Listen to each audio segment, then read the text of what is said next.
If you hear the bells at midnight, don't open the door. I live alone at the edge of a small Appalachian town, where the paved road gives up and turns into gravel without any sign warning you it's about to happen. The house sits just past that point, tucked against the tree line, like it's trying not to be noticed. It used to belong to my grandparents, and before them, their parents. It's not a cabin, exactly, but it isn't modern either. Thick timber walls, a stone foundation, and a porch that sags just enough to remind you of its age. At night, the woods press in close, and the dark feels heavier there than anywhere else I've lived. I moved back after my divorce, telling myself it was temporary. Cheap place to stay, familiar ground. But the truth is, the quiet suited me more than I expected. During the day, the hills look peaceful. Bare branches against gray sky. Smoke curling from distant chimneys. It's only at night that the place feels like it's holding on to things it never quite let go of. There's no church nearby anymore. Not now. When my grandparents were alive, there had been one about a mile down the road. A small white building with a narrow steeple and a single bell. It burned down before I was born. Folks said it was faulty wiring, though my grandmother always shook her head when that came up. After the fire, the congregation scattered. Some joined churches in town. Some stopped going altogether. The building was cleared away, and the land grew back over with brush and trees. If you didn't know where to look, you'd never guess it had been there. The first time I heard the bells, I thought I was dreaming. It was just after midnight. I know because I'd checked the clock when I woke up, disoriented. That feeling you get when you're not sure what pulled you out of sleep. The house was quiet. The kind of quiet that lets you hear your own breathing.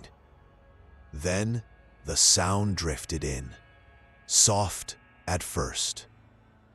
A slow, steady ringing, spaced out and gentle, like someone taking their time.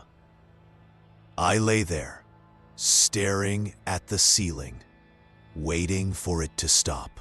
Bells don't ring out here. There's nothing around that could make that sound. No church, no school, no livestock. The nearest neighbors are far enough away that even their dogs barely carry on a still night. The ringing faded after a minute or two.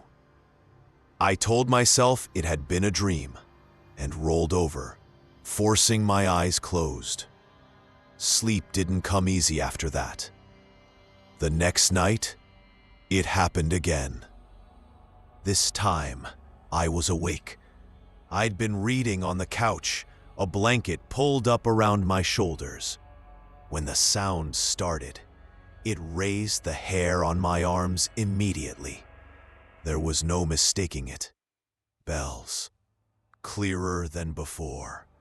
Close enough that I could tell they weren't coming from one direction, so much as drifting through the trees, carried unevenly by the air. I stood up and went to the front window. Frost had crept along the edges of the glass. Outside, the yard lay pale under the moon, the woods a solid wall of black beyond it. No lights, no movement.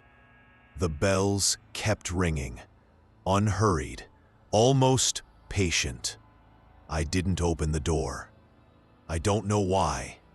Something about the sound made me hesitate, like crossing a line I couldn't uncross. When the ringing stopped, the silence felt louder than before. The next morning, I mentioned it to my neighbor while we were both checking our mail. He lived farther up the road, closer to town, and had been there his whole life. When I asked if he'd heard bells the night before, his expression changed in a way that made my stomach tighten. He didn't laugh it off or look confused. He looked cautious. He told me not to open my door if I heard bells after midnight. That was all he said at first. When I pressed him, asked what he meant, he shook his head and said some sounds don't come from where you think they do. Then he changed the subject. I didn't push it further, but his words stuck with me. As December wore on, the bells kept coming. Not every night, but often enough that I stopped convincing myself it was coincidence. Some nights, they rang slow and even, like that first time. Other nights, they sounded off somehow, uneven, like whoever was carrying them was moving faster, stopping and starting. Once, I thought I heard them circling the house, fading on one side and growing louder on the other. I started leaving the porch light on at night. It didn't help. A few mornings after one of the louder nights, I found footprints in the yard. They weren't clear, just depressions in the frost where the ground hadn't frozen all the way through. They came from the tree line and stopped short of the porch steps. There were no prints leading away. By the time the sun rose higher, they were gone. I tried to tell myself animals did strange things in winter, that cold makes sounds travel oddly, that isolation messes with your head. But I began sleeping lighter, waking at the smallest noise. Every creak of the house made my heart jump. The bells changed as Christmas drew closer. They came later, closer to midnight exactly, like they were keeping time. And there were other sounds with them now. Footsteps, faint but unmistakable, crunching slowly through snow or dead leaves, depending on the night. Sometimes I heard breathing too, not loud, just enough to register, like someone exerting themselves in the cold. I never opened the door. On Christmas Eve, the air turned sharp and clear, the kind that makes every sound carry. I finished dinner early and cleaned up, feeling restless. The house felt too quiet, like it was waiting. I double-checked the locks, closed the curtains, and turned off all but one lamp. At midnight, the bells started. They rang longer than they ever had before. Not slow and gentle this time, but steady and insistent. I stood in the hallway, staring at the front door. With each ring, my chest tightened. Then the footsteps came, slow, heavy, deliberate. They stopped right outside the porch. I heard breathing on the other side of the door. It didn't sound like someone trying to hide. It sounded like someone waiting. I stood there, barely breathing myself, listening to the bell ring once more. Then, silence. No footsteps leaving. No fading sound. Just quiet. In the morning, the porch was empty. No tracks, no sign anyone had been there. I thought that would be the end of it.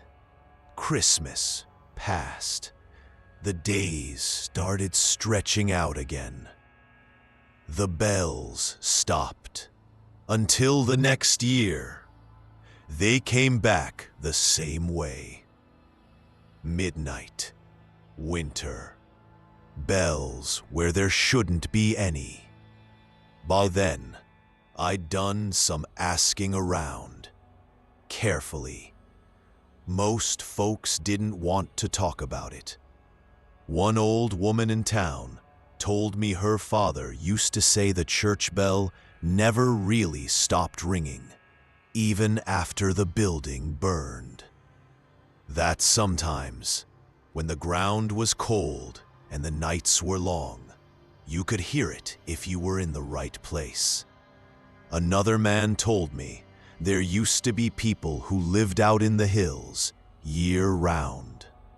Not farmers, not hunters, just folks who never came back down. Said they took things they needed when times were hard. Food, tools, sometimes warmth. The bells, he said, were a warning. Or an invitation. Depends on who you ask. Last winter, the bells sounded different. Closer than ever. When they rang, they weren't outside anymore. They were on the porch. I stood in the hallway again, heart hammering, listening to the wood creak under someone's weight. The doorknob turned, just slightly, testing. I remembered my neighbor's words and stayed where I was. The next morning, I found something hanging from the porch railing. An old bell, rusted, heavy, the kind that would have hung in a church steeple long ago. I left it there until the snow melted, afraid that touching it would mean something I couldn't take back. I still live in that house. I still hear the bells every winter. And every year, they sound less like they're passing through the woods, and more like they already know where I live.